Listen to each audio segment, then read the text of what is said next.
Hello, what is up guys? EvilDuoSarm here today, back with another Blade and Soul video.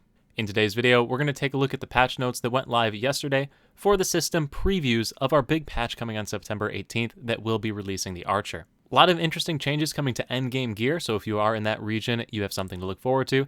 There's also a few snippets thrown in there for lower geared players as well to help them progress. So we'll get into all of that here in a second, but real quick before we begin, if you're new to the channel, new to Blade and Soul, or enjoying the content on the channel, please consider subscribing. It means a lot to me, helps to grow the channel, and once again, 20,000 subscribers, I have to dye my hair neon green. But anyway, without further ado, let's get into it, and let's take a look at the very first thing that's changing, and the very first changes we have coming are a damage separation system. So PvP, PvE damages will be separated on skills, so now you'll still get one shot in PvP. Don't really know what this is going to change, but hey, it'll make you feel happy on the inside. Next thing that's coming is we're getting an update to the Unity system. The maximum level for the Unity system is being increased to 150. You're being added an additional 6 slots for Radiant Stones. If you don't know what the Unity system is, it's this icon down by my webcam down below here. Brings up the Unity system. In the Evolve section, you're getting a few more stones you can use. The Unity level itself, max rank is being increased to 150. And there will be a new tier of Unity Stone, one tier above the gold ones. As you can see, I'm rocking all blues, so really excited to be getting these gold Unity Stones when they come out. The new Unity Stones can be either obtained from the Merchant of Wonders or from Trove.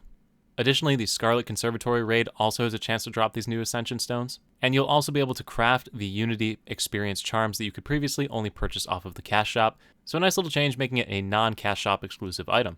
Back over to the patch notes themselves, there is a new tier of bracelet being released, either the Wild Song, Storm Siege, or Thunder Call bracelet.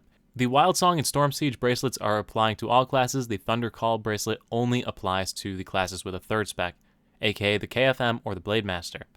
I'm going to advise against upgrading up to this bracelet tier if you play either the Assassin or the Destroyer, since you will be getting your new third spec fairly soon.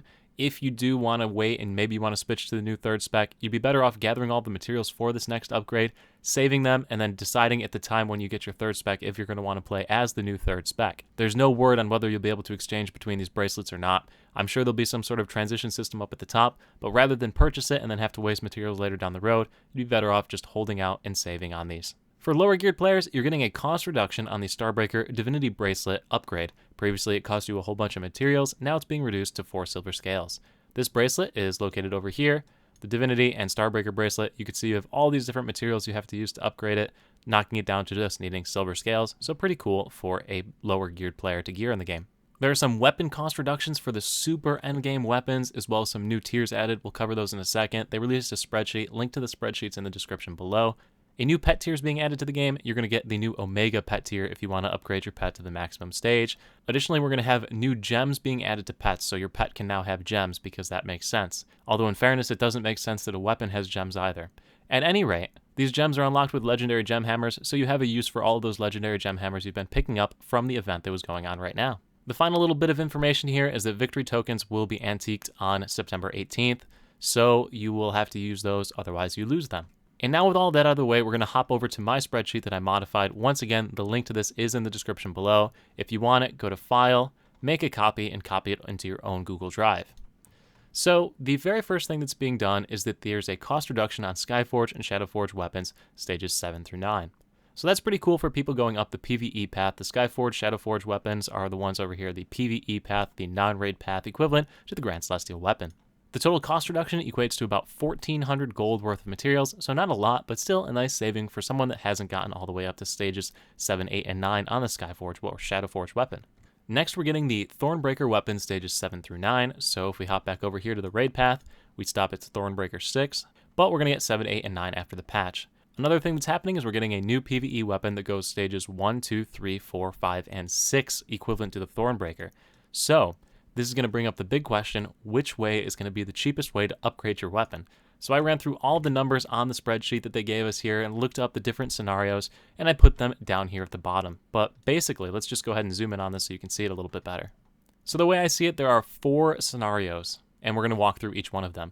The first one is that you're at Skyforge or Shadowforge Stage 9, and you want to get to TB6 by going through the Grand Celestial path. So if we take a look at this, what am I talking about? You say you're at this point right here, Shadowforge 9, you're going to get to Thornbreaker by going over to Grand Celestial and then up to Thornbreaker 6. This is going to set you back about 21,500 gold worth of materials, plus a whole bunch of items you need to farm. So not the most efficient. In fact, this is the least efficient path to upgrade. The next scenario is that if you're at the Skyforge Shadowforge 9 and want to upgrade to the Lion Roar Wing Song Stage 6 and then ultimately onto the Thornbreaker 6. So to look at that in the paths, you're right here. You're going to move up 6 tiers after the patch and then jump over to Thornbreaker on this side of the map over here. This is going to set you back 17,333 gold worth of materials plus the items that you need to farm. Next options, if you're already at Grand Celestial 9, jump on over to the Lion Roar Wing Song Stage 6 and back over to the Thornbreaker.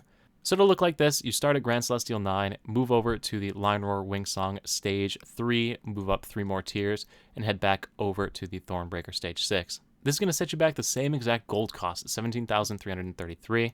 The final option is if you're already at Grand Celestial 9 and just want to upgrade down the raid path continuously, going to set you back 18,300 gold, plus the items you need to farm. So all in all, it really doesn't matter which one you start with. You're going to want to hop on over to the new tier to save some money, gold material-wise, unless you don't want to farm the PvE items and would rather farm the raid items. But anyway, guys, that is pretty much it for this video. The link to all of this information is in the description below if you want to read it all yourself. If you did like the video, make sure to leave a like, comment in the comment section your thoughts about what's going on. And anyway, guys, thank you so much for watching. I'll see you at the next stream, video, or wherever I happen to see you. Peace.